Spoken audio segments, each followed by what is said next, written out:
சொல்றீங்க தேர்தல் வாக்குறுதி அப்படிங்கிறது அது வந்து ஒரு ப்ராசஸ் இல்ல. ஒரு தேர்தல் வருது அப்படின்னா அதற்கு வேட்பாளர் தேர்வு, விருப்ப மனு வாங்குறது, இடஒதுக்கீடு, அதுக்கப்புறமா தொகுதி பங்கீடு அப்படிங்கிறது போல இந்த வாக்குறுதிகள் கொடுக்கறதுங்கிறது இட் இஸ் a process.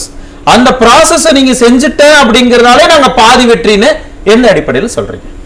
கடந்த ஒரு 20 வருடங்களாக எந்த அரசியல் கட்சி வந்து நல்ல வாக்குறுதிகளை நிறைவேற்றக்கூடிய வாக்குறுதிகளை கொடுக்கின்றதோ அந்த கட்சி வந்து அரசியல்ல தொடர்ந்து பெரிய வெற்றியை பெறும் அப்படிங்கிறதுக்கு அதிமுக 2011-21 வரைக்கும் அந்த தொடர்ந்து 10 ஆண்டுகள் ஆட்சியில் இருந்தது தான் மிகப்பெரிய உதாரணம்.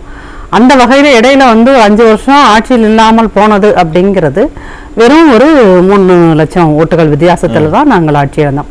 அதுல பல இடங்கள்ல வந்து பாத்தீங்கன்னா இப்ப இந்த டி நகர் தொகுதியெல்லாம் பாத்தீங்கன்னா அவர் சத்யா சார் வெறும் 137 ஓட்டு, நாகப்பட்டினம் மாதிரியான ஏரியாலாம் பாத்தீங்கன்னா வெறும் 7000 ஓட்டு, 5000 ஓட்டு, 3000 ஓட்டு, 2000 ஓட்டு, இப்படி பெரிய வாஸ்ட் டிஃபரன்ஸ் எல்லாம் கிடையாது. இந்த மாதிரி 3000, 2000, 100, 200 இதுவே வந்து கிட்டத்தட்ட ஒரு 30 தொகுதிகள் அந்த 100ல இருந்து 5000 ஓட்டுகள் வித்தியாசத்துல தொகுதியை இழந்ததுங்கிறதே 30 தொகுதிகள் கிட்டத்தட்ட.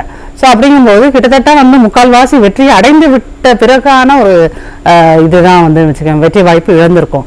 ஸோ அப்போங்கும்போது அதிமுக வந்து மக்கள் அம்மா இறப்புக்கு பிறகும் ஒரு நம்பிக்கையான கட்சியாகத்தான் பார்க்கிறார்கள்ங்கிறது 10 வருஷம் ஆட்சியில் இருந்த ஒரு கட்சி திரும்ப ஒரு பெரிய அளவுக்கான 75 பேரை எம்எல்ஏஸை கொண்டு போன ஒரு கட்சி, எதிர்கட்சி தலைவராகவும் எதிர்கட்சியாக இன்னமும் அதிமுக தான் இருக்குது அப்படிங்கிறது இருக்கு இல்லையா, அதுதான் வந்து எங்கள் மீதான நம்பிக்கை மக்கள் இன்னும் ஸ்ட்ராங்கா வச்சிருக்காங்க அப்படிங்கிறதுக்கான ஒரு உதாரணம்.